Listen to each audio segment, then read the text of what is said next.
Hey guys, it's Mrs. Mabry here. I'm here to read you the story Catching the Moon. This story was written by Mila Goldberg and the pictures are done by Chris Sheben. Hardly anyone noticed when the fisherwoman started fishing at night. In the morning she would be so worn out that she could barely bait her hook. The fisherman figured she was growing old. Night followed night, and the man in the moon began to worry. She must be getting terribly hungry fishing like that, he fretted. What do you think it means to fret? So remember, when we think about synonyms, those are words that mean the same thing.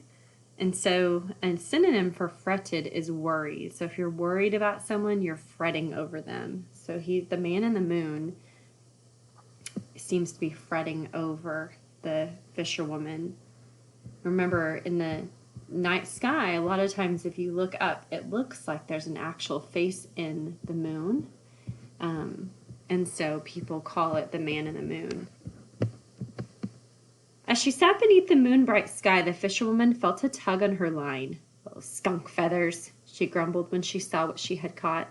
"If it was a crustacean I was after, I'd be out in a boat, not perched here like some fool night-crawler." But that didn't stop her from cooking up a steaming pot of lobster stew. So she's definitely not after anything that's out in the ocean, such as crustaceans, like lobsters or crabs. Now everyone knows that on one night each month there is no moon. From Iowa to India, the sky is dark, save for its starlight freckles. What do you think the starlight freckles they're talking about are? The stars are the only things that are lighting up the moon, or lighting up the sky on nights like that when the moon is completely hidden. On those nights, the fisherwoman stayed in her shack and brewed green tea, and the man in the moon put on his traveling hat.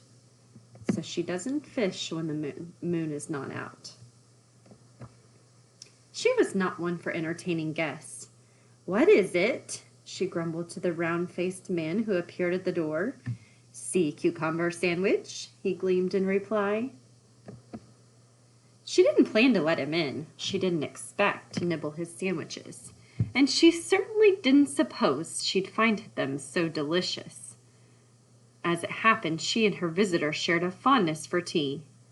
"Why is your house so full of holes?" he asked as the tide rushed in to soak the floor.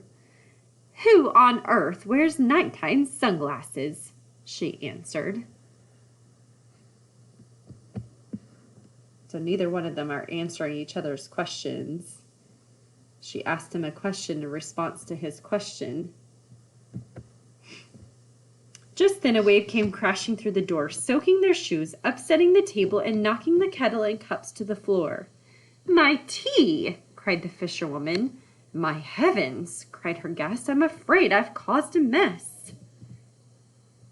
So why do you think that the man in the moon, thinks that it's his fault that the water is rushing into the house?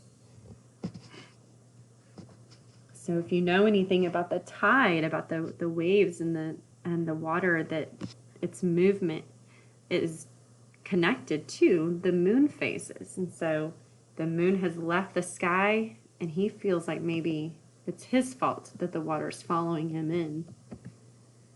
Even the tide could not erase the trail of luminous footprints her visitor left behind. A month passed. By night the fisherwoman cast her line into the moon's reflection, reeling in a new kettle and 2 china teacups and grumbling all the while. By day the fishermen shook their heads, sure she'd become old and sea-addled. The fisherwoman paid them no mind. So the fishermen think that she's starting to maybe be a little crazy.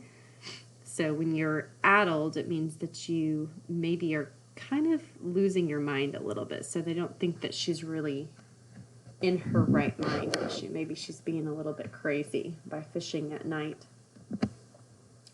On the next month's moonless night, the fisherwoman was brewing black tea when there was a knock at her door. "What is it?" she asked, peering through the luminous keyhole. "Moon pie," came the shining reply. Their mouths sticky with marshmallow, they talked of seaweed and sailfish, currants and carp. Any luck fishing? Asked her guest, but the fisherwoman shook her head. Have you tried trading your mouse for a worm? He offered. A worm? The fisherwoman tittered. A worm? She shrieked and guffawed. Her shoulders shook, her chin quivered, and she almost fell out of her chair. What use is a worm for the likes of the moon, who is made out of nothing but cheese? You mean, gasped her guest, who turned paler still, that you aren't angling for fish? So she's using mouse as her bait, and she thinks that the man in the moon is made of cheese. It kind of does look like cheese when it's up in the sky. It has lots of holes like cheese has. So she's laughing, saying, oh my, I can't believe that you thought this whole time that I was trying to catch fish.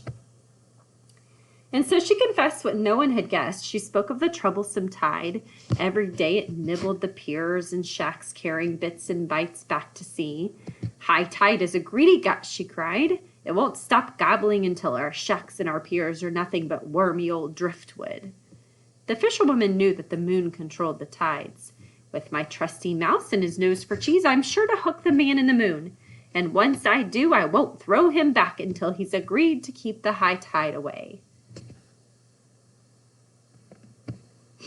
Her bright-eyed guest was very impressed, but he did not share her fondness for fishing hooks. The fisherwoman thought his face looked awfully familiar. Another month passed with not a nibble from the moon, but the fisherwoman did catch some very peculiar paint. For the first time she whistled as she walked down her dock, her catch clanging at her side. The next night, rather than fish by moonlight, the fisherwoman painted her shack.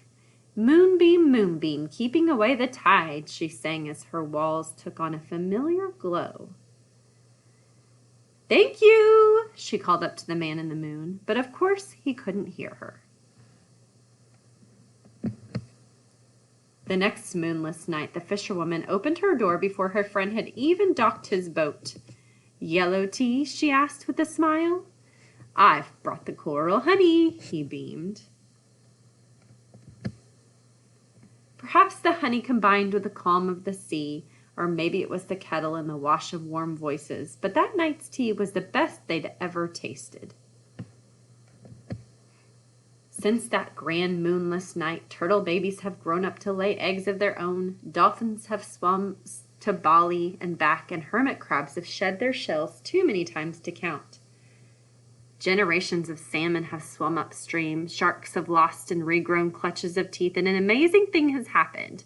High tide has been kept away for so long that the fishing shacks now claim an island of their own. Their soft glow makes the sky seem a little less big and the earth seem a little less small. Hello, the fisherwoman calls to the moon each night that he's in the sky. Maybe he can hear her after all.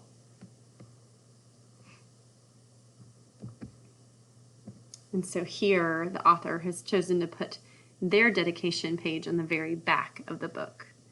So I want you guys to just think about the story and why do you think that the moon gave the fisherwoman the paint to paint her house? And how do you think that that helped from the tide to come in to sweep away her house? And this might take maybe you looking at doing a little research on the tide and how it follows the moon phases so that you can understand why this woman would have done and wanted to do what she was doing.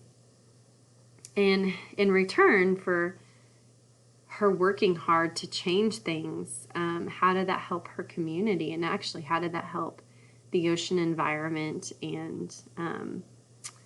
And so what I want you to also think about is this a fiction book or a nonfiction book? Could these things actually really take place?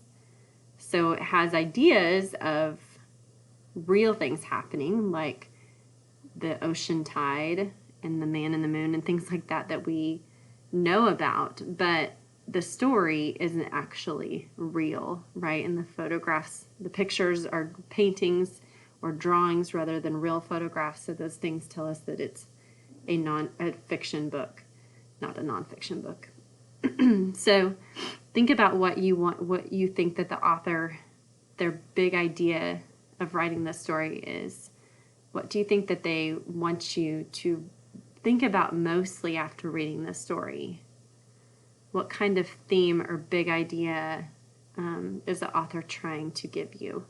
Hope you guys enjoyed this really sweet story, and I hope you're having a great day. Bye, guys.